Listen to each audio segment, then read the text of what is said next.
રામ રામ ને સીતારામ ખેડૂત ભાઈઓ, આજે આપણે ઘઉંના પાકમાં નિંદામણ વિશે થોડીક ચર્ચા કરીશું.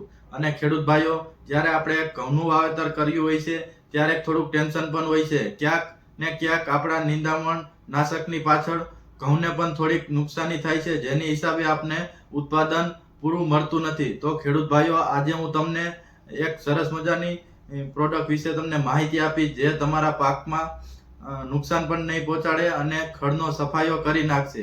તો ખેડૂત ભાઈઓ, આપણે પ્રોડક્ટની વાત કરતા પહેલા હું તમને થોડુંક નિંદામણ વિશે અને પ્રોડક્ટ વિશે માહિતી આપીશ. જો ખેડૂત ભાઈઓ, ઘઉંનું વાવેતરમાં તમારે ખડનો પ્રશ્ન જટિલ હોય તો તમારે તેમાં 20 દિવસ પછી, એટલે કે વાવેતર કર્યાના 20 દિવસ પછી તમારે કોઈ પણ જાતની ખડનાશક દવાનો ઉપયોગ કરવાનો છે, જેથી તમને તેમાં ઘણો ફાયદો મળશે. ખડનો પણ એકદમ સફાયો કરી નાખશે અને બીજા નંબરમાં થોડીક ઘઉંને પણ નુકસાની નહીં પહોંચે. તો પ્રોડક્ટની હું તમને વાત કરું તો, જો તમારા પાકમાં ઘઉંમાં એકદમ એટલે કે તમામ પ્રકારના ખડ હોય તો, જેવા કે કારિયું, ખારિયું, કૂતલા, ગોળ પાંદવારામાં, તાંજરીઓ, સીલ જેવા પ્રકારના ખડ હોય તો ખેડૂત ભાઈઓ, તમારે એકદમ સ્વાલ કંપનીનું જે સંદેશ કરીને આવે છે, જેની અંદર ટેકનિકલની વાત કરું તો ક્લોડિનો પ્રોપ્લાઇઝલ અને પ્લસ એની અંદર બીજું ટેકનિકલ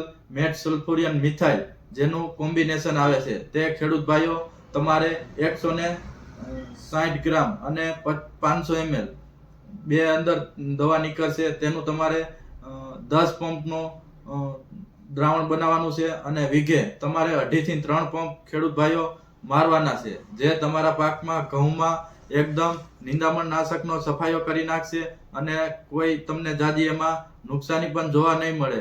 અને જો તમારા પાકમાં ખાલી ગોળ પાંદવાળું જેવું કે તાંજરીઓ, સીલ એવા પ્રકારના ખડ હોય તો તમારે ખાલી 2,4-D એટલે કે જે ટ્રોપિકલ કંપનીનું ટેગ મીન કરીને આવે છે, જેની અંદર ટેકનિકલની વાત કરું તો 2,4-D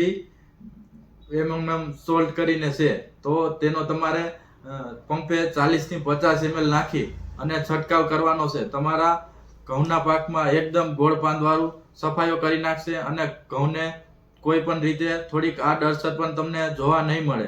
અને આગળ વાત કરીએ તો, જો તમારે દરેક પ્રકારનું ખડ હોય તો તેમાં તમારે એક બીજી પણ ટ્રોપિકલ કંપનીનું જે આવે છે ટેગ ગ્રીપ કરી, અને બીજી પ્રોડક્ટ છે ટેગ દબંગ, તે બેનો પણ તમે ઉપયોગ કરી શકો છો. તે તમને કોસ્ટિંગમાં પણ ઘણો સસ્તું રહેશે અને નુકસાન પણ નહીં રહે. આ ખેડૂત મિત્રો, આનો તમે 25 દિવસ પછી છંટકાવ કરશો તો તમારા પાકમાં એટલું તમને નુકસાન પણ જોવા નહીં મળે અને તમને ઘણો ફાયદો મળશે. જેવા કે કારિયું, ખારિયું, સીલ, તાંજરીઓ, તમામ પ્રકારના ખડનો સફાયો બોલાવી દેશે અને ઘઉંને કોઈ રીતે નુકસાન નહીં પહોંચે. તો ખેડૂત ભાઈઓ, આ ઘઉંમાં તમને નિંદામણ નાશકની દવા વિશે માહિતી કેવી લાગી તે ચોક્કસપણે કહેજો અને અમારા પેજને અને અમારી ચેનલને સબસ્ક્રાઇબ કરજો. આભાર.